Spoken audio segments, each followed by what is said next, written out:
C'est l'émission Le Miroir. Bonjour les amis. Oui, bonjour à vous, chez vous, j'espère que vous allez bien. C'est l'émission Le Miroir, votre rendez-vous avec l'inspiration et aussi le divertissement et aussi la découverte. Aujourd'hui, c'est un épisode spécial, on va découvrir une histoire, encore une fois, une expérience, encore une fois, un parcours qui est pas assez, disons, qui n'est pas assez commun, mais d'un autre côté, qui est aussi commun à tout un groupe de personnes.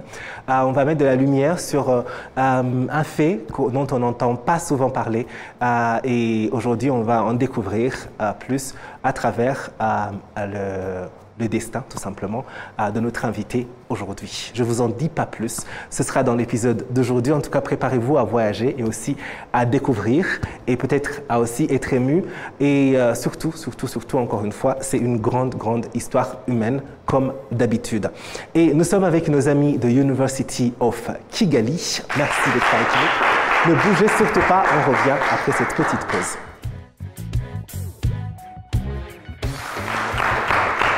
C'est l'émission Le Miroir sur Rwanda TV.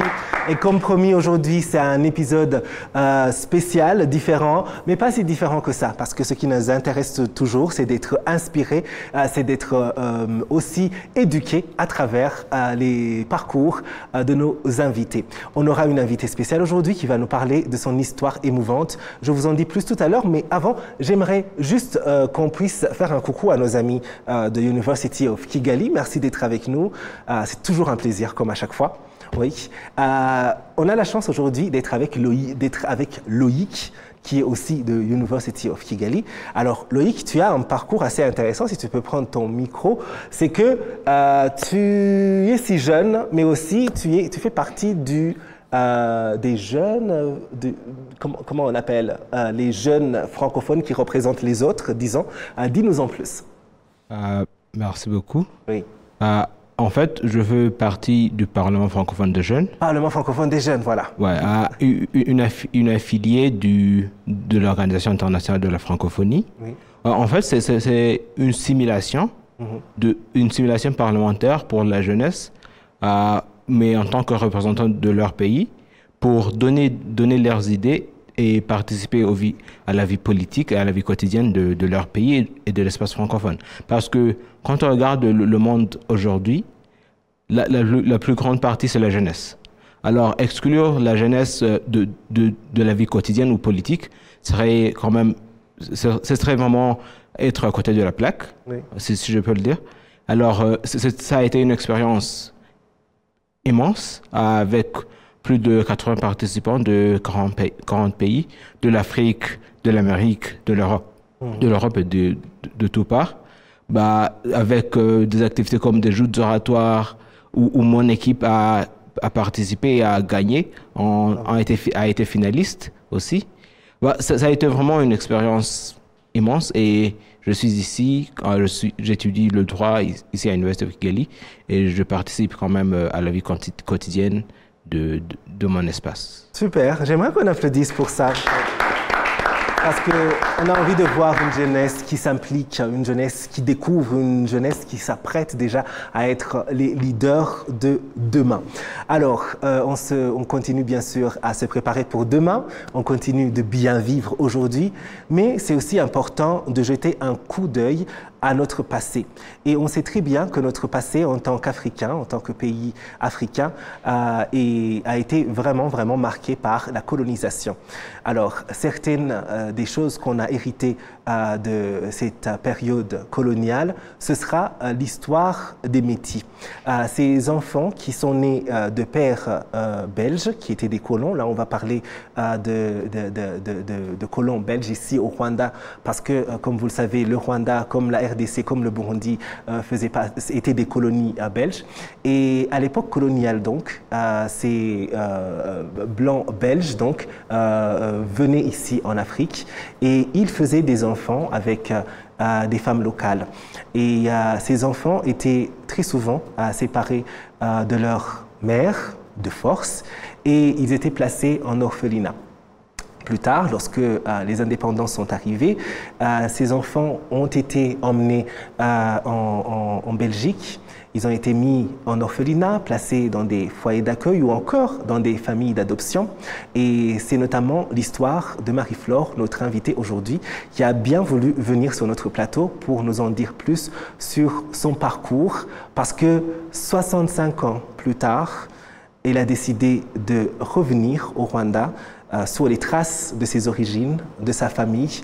On va en savoir plus sur ce parcours qui n'a pas été facile, c'est 65 ans donc, et surtout où on en est aujourd'hui. Marie-Flore, bienvenue sur notre plateau.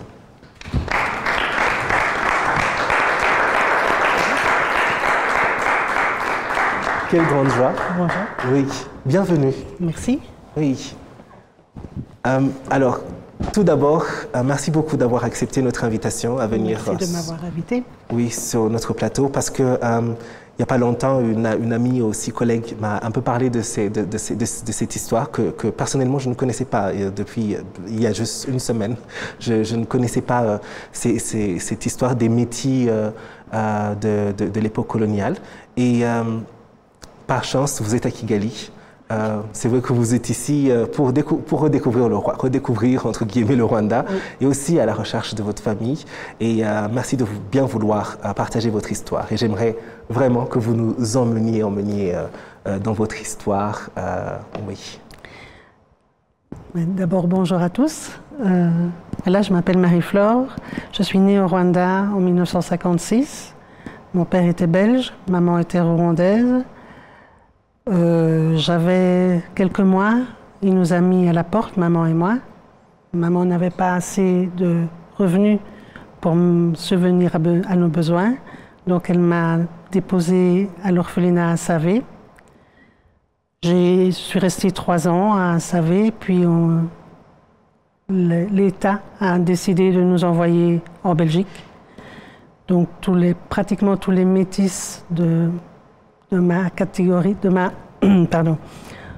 qui étaient de même catégorie que moi, je vais dire, c'est pas le terme exact, mais on a été envoyés en Belgique, soit placés dans des orphelinats, soit dans des familles d'accueil, ou adoptés. Moi, j'ai eu la chance d'être adoptée par une famille qui m'a toujours très très bien considérée. J'étais la fille, sans être la fille adoptive, j'étais la fille. Je me suis toujours sentie belge, avec une famille belge, puisqu'on avait dit à mes parents adoptifs que nos mamans nous avaient abandonnés, ce qui n'était pas le cas. On leur a fait signer un papier comme quoi elles acceptaient d'envoyer les enfants en Belgique, en Europe, pour être éduqués, pour recevoir une bonne éducation, et puis ils reviendraient. À la majorité, ils reviendraient au Rwanda. Et dans un deuxième temps, on leur faisait signer un papier. Quand je dis signer, c'était le pouce. Donc elles ne savaient probablement pas ce qu'elles signaient. Et le deuxième papier, c'était qu'elles acceptaient que l'enfant soit placé dans des familles pour être adopté. Bon, moi, ça ne m'a pas dérangée, je dis, parce que moi, j'ai été très très bien dans ma famille. Mais il y en a d'autres qui ont souffert parce qu'on les a pris pour faire les serviteurs. Ce que les Blancs ne voulaient pas faire, c'était les petits métis, où on les maltraitait aussi. Et puis, donc on avait dit à mes parents qu'on avait été abandonnés, donc moi je disais toujours pourquoi retourner dans mon pays. Pourquoi chercher ma maman? Elle nous a abandonnés. Mon pays, c'est la Belgique. Mes parents sont belges.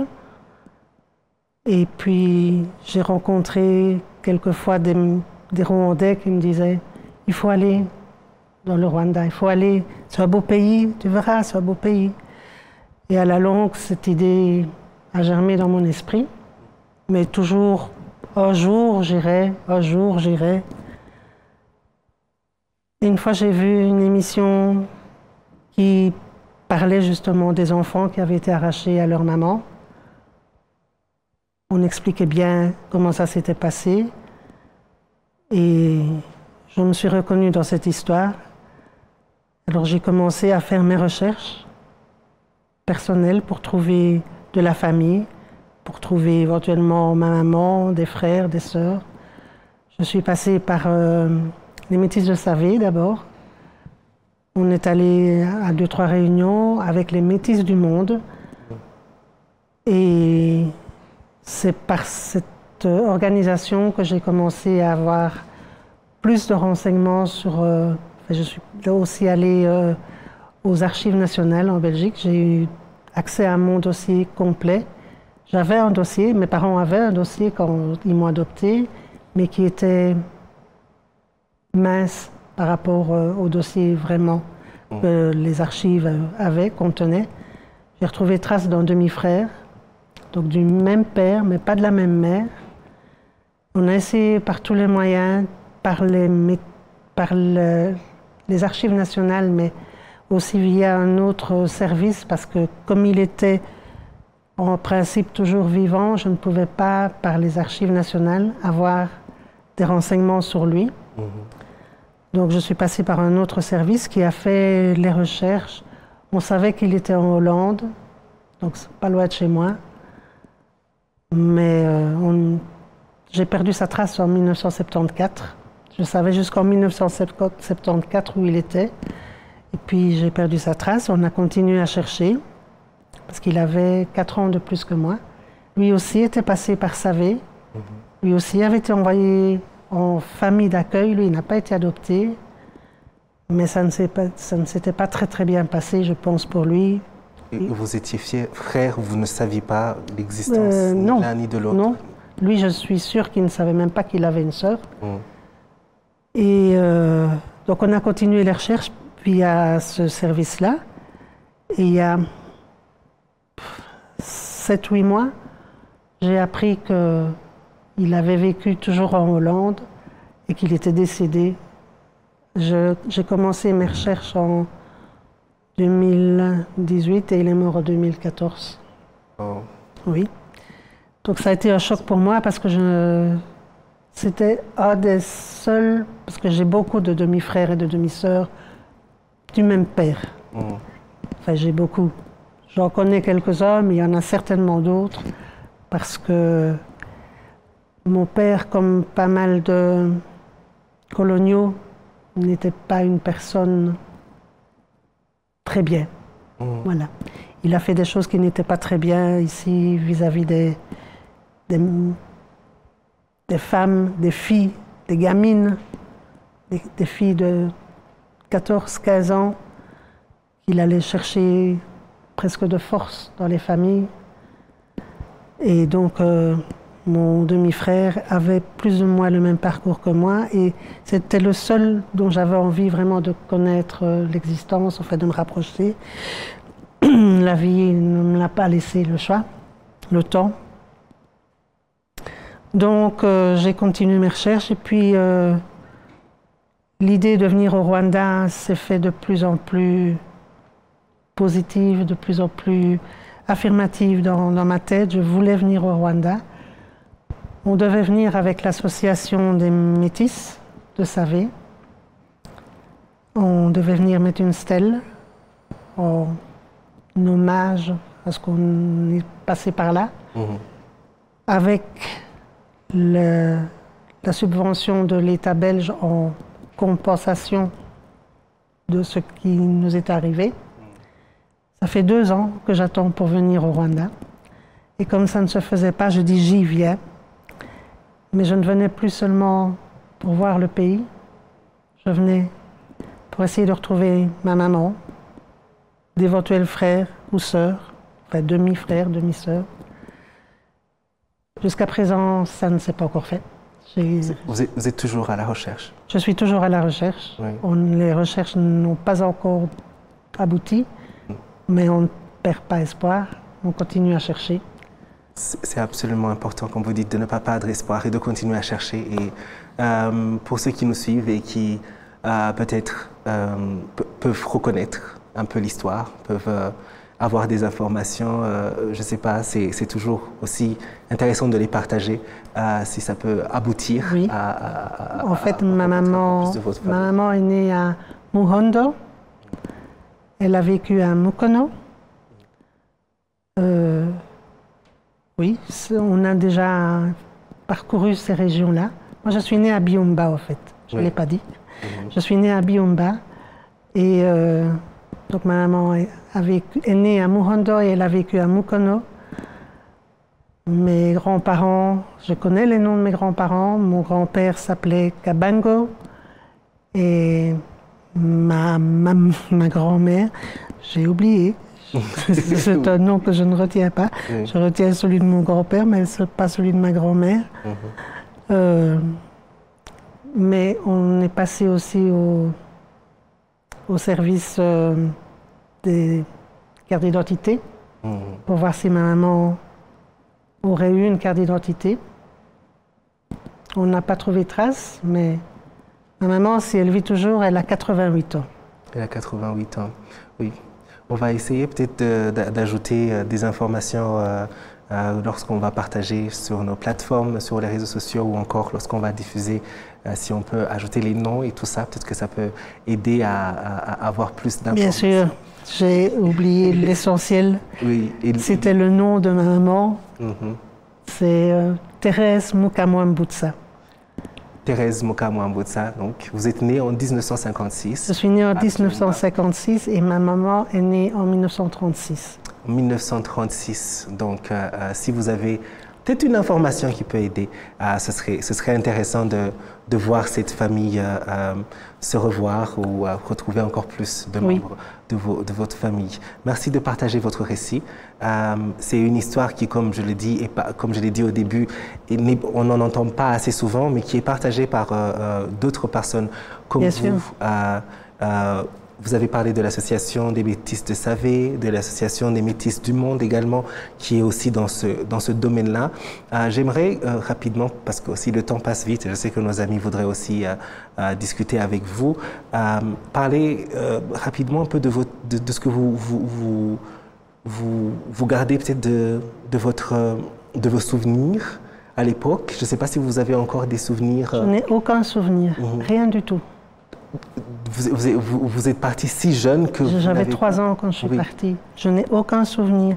Je suis allée à Savé, ici, quand je suis venue ici.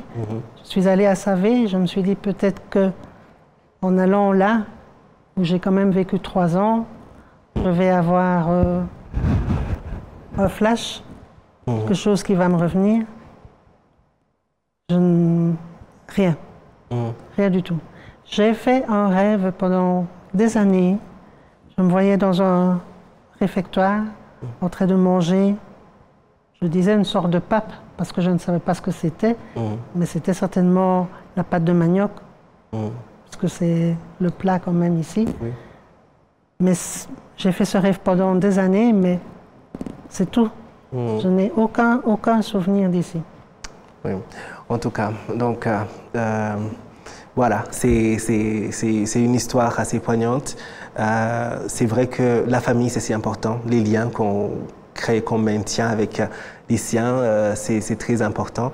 Et voilà, il y a des familles qui n'ont pas pu avoir ça, qui ont été séparées malgré eux. Heureusement aussi que vous avez pu aussi avoir votre famille d'adoption, qui a été aussi une très bonne famille pour vous.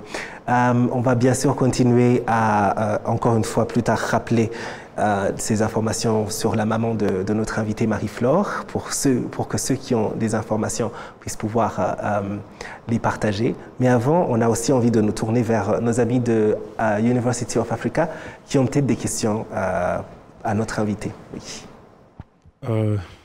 Bonjour. Bonjour. Je m'appelle Karangwa Semnagatrice Marie. Oui. Je suis aussi un étudiant à l'université de Kigali.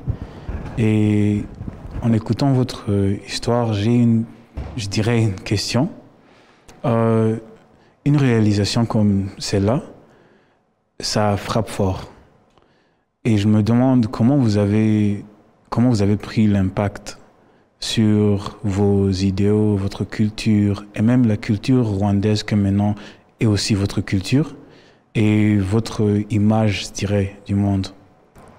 L'impact que cette expérience a eu sur vous. L'impact, donc le fait d'avoir été arraché à mon pays. Oui, le fait de justement après apprendre que c'était pas un choix, que c'était pas... quel est l'impact que ça a sur vous? J'ai eu très, très difficile au début d'accepter ça parce que pour moi c'était une évidence que nos mamans nous avaient abandonnés. Et puis apprendre ça, mais après 60 ans, même plus, ça fait mal parce que je me suis dit, comme beaucoup de mamans, parce que j'ai appris par certains métis qui étaient revenus au Rwanda, déjà depuis beaucoup plus longtemps, qu'il y a des mamans qui retournaient régulièrement à Savé, devant l'orphelinat, en espérant retrouver leurs enfants, parce qu'elles avaient appris qu'il y avait des jeunes métis, enfin des métis qui revenaient en pèlerinage, si je puis dire, et elles espéraient toujours retrouver leur enfant. Donc je me suis dit, il se peut que ma maman m'ait attendue et puis ait perdu espoir, mais je ne sais pas du tout. Peut-être qu'elle n'est plus au Rwanda non plus. C'est une question, si je ne la retrouve pas, je n'aurai jamais la réponse. Mais l'impact, c'est que oui, ça m'a bouleversée de savoir que je suis moi-même maman et de savoir que mon enfant est quelque part et que je n'ai pas pu le revoir, je n'ai pas pu le voir grandir. Ça bouleverse quand même. Et pour ce qui est de la culture, je n'avais que 3 ans, donc je ne connaissais rien de la culture du Rwanda. Donc pour moi, la culture, c'était la culture européenne. Et finalement, 65 ans plus tard, vous êtes en train de redécouvrir. 65 ans plus tard, je suis tombée amoureuse de mon pays. Oh oui. Je ne vais pas dire que je viendrai y vivre, mais nous envisageons de revenir régulièrement. Oui, vous savez. Je me sens rwandaise. D'ailleurs, j'ai fait la demande pour avoir ma carte d'identité rwandaise. Ça s'avère plus compliqué qu'on ne croit. Dans un premier temps, on nous a dit « Tu connais ta maman, le nom de ta maman, tu connais le nom de tes grands-parents, tu sais où tu es né. J'ai mon certificat de baptême ici, à Byumba. On a retrouvé des traces dans le registre de baptême. Donc je me dis, ça va être tout simple d'avoir ma carte d'identité rwandaise. Et au final, si je n'ai pas une preuve tangible, si je ne retrouve pas trace de quelqu'un qui a le même ADN que moi, je risque de repartir sans ma carte d'identité rwandaise. Et ça me fait mal parce que en venant ici, dès les premiers jours, je me suis sentie rwandaise. J'étais chez moi. Je ne me sens pas touriste, je me sens chez moi. Et on ne me l'accorde pas. C'est ça en fait. C'est des décisions qui ont été faites il y a des décennies qui continuent à avoir des répercussions et qui compliquent en fait juste tout simplement la vie des gens et de tout ça. Mais bon, ce qui est bien, c'est que voilà, vous êtes au Rwanda et puis sur la route sûrement de retrouver certaines connexions avec votre famille d'ici et on espère aussi que ce cas aussi pourra être réglé et inspirer d'autres qui pourraient être dans la même situation. On a une autre question avant de finir. Oui. Bonjour. Bonjour. Je m'appelle Alessia et moi je me demande comment tu t'es sentie en arrivant au Rwanda. Comment quoi? Tu t'es sentie en arrivant au Rwanda. Comment je me suis sentie en arrivant? Oui. Quand je me suis arrivée, j'étais un petit peu troublée parce que toutes les personnes avec qui j'avais parlé de mon projet de venir au Rwanda m'ont dit, donc des métis aussi, m'ont dit, tu vas voir quand tu vas arriver au Rwanda, tu vas sentir les odeurs, tu vas... Oui, ben, quand je suis arrivée, quand j'ai atterri, c'est l'odeur des avions que j'ai senti. Mais à Kigali, c'est pas pareil non plus de sentir, il y a trop de pollution. Mais nous sommes allés à Byumba, nous sommes allés à Mukono, nous avons visité pas mal le Rwanda. Et ben oui, il y a déjà les paysages, j'adore, même si c'est fatigant. Ça monte, oui. Oui, c'est fatigant, mais je dis, je suis tombée amoureuse de Rwanda. Absolument. Et des Rwandais. Oui, en tout cas, merci beaucoup d'avoir accepté de partager votre histoire avec nous. C'est si important qu'on puisse vraiment le plus possible connaître les expériences que nos amis humains en tant que nous, que nos amis qui sont du même continent que nous, qui sont de nos propres pays d'ailleurs, peuvent avoir, mais qu'on ne connaissait pas, parce que c'est une histoire autant rwandaise que d'ailleurs, et pour aussi tous les autres qui ont vécu ça, parce que c'est pas qu'une situation qu'on retrouve dans cette région, Rwanda, RDC et Burundi, et on va retrouver aussi dans d'autres pays d'Afrique, d'autres colonies, d'autres pays que la Belgique. On vous encourage aussi à faire plus de recherches là-dessus. Je sais que vous êtes aussi membre d'associations comme les Métis de Savé, les Métis du Monde, qui font un travail un peu dans ce domaine-là. Est-ce que c'est important qu'il y ait ce genre de plateforme? Tout à fait, parce que bon, les Métis de Savé, c'est plus, je vais dire, une réunion, ça s'appelle d'ailleurs les anciens de Savé, donc c'est plus personnel. Ça ne travaille pas pour des associations, c'est un groupe d'amis qui se retrouvent. Tandis que Métis du Monde, c'est une association qui travaille pour les Métis, ça le dit bien, du monde, pas seulement pour ceux d'ici, mais qui aide, par exemple, pour le Rwanda, parce que je sais, c'est celle qui m'apporte le plus. Pour le Rwanda, les Métis du Monde s'occupent des mamans, des jeunes mamans, parce qu'à l'heure actuelle, cette situation continue. Des Européens viennent ici. Ils font leur travail ici, ils prennent des jeunes rwandaises, ils leur font un enfant et puis ils l'abandonnent. Ça existe encore et c'est à ça que travaille Métis du Monde, c'est essayer que cette situation soit punie en fait. Et elle aide aussi les mamans, les jeunes mamans, à s'intégrer plus dans la société, à avoir un travail pour pouvoir par la suite s'occuper de leurs enfants. Elle essaye aussi d'intégrer les enfants dans la scolarisation pour qu'eux aussi puissent intégrer la société rwandaise sans être mis à l'écart. Elle fait ça dans plusieurs pays, pas seulement ici. Mais je dis, moi, c'est ici que ça m'apporte. C'est ici que ça vous parle le plus, absolument, parce que c'est ici aussi votre histoire. Comme vous l'avez entendu, Marie-Flore, elle nous vient de Belgique, mais elle est née au Rwanda. C'était en 1956, et comme vous l'avez entendu, elle est 65 ans ont passé avant qu'elle puisse revenir au Rwanda. Elle a été séparée de sa mère, pas par choix de sa maman, tout simplement parce que sa maman, elle a été, il faut le dire, piégée pour qu'elle puisse vous laisser partir. Et vous avez été mal informé pendant plusieurs années. Et aujourd'hui que vous connaissez votre histoire, vous avez envie de retrouver votre maman, si possible, ou d'autres liens familiaux. Et j'aimerais encore une fois rappeler les noms, le nom de votre maman et aussi de votre grand-père. Ma maman, c'est Thérèse Mukamwambutsa. Donc elle aurait 88 ans si elle vit toujours. Et mon grand-père maternel, c'est Kabango. Voilà. Je précise bien Kabango parce qu'il y a eu des erreurs qui ont été faites. On a dit Kabongo, mais c'est Kabango. Oui. Et donc voilà.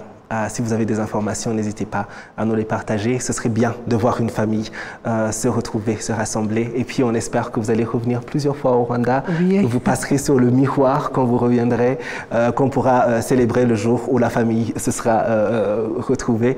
Merci beaucoup de nous avoir partagé de votre histoire. Merci. Oui, merci à nos amis de University of Kigali qui nous ont accompagnés aujourd'hui. Merci à vous. Merci à vous tous qui nous avez suivis. À la semaine prochaine pour un autre numéro de l'émission Le Miroir.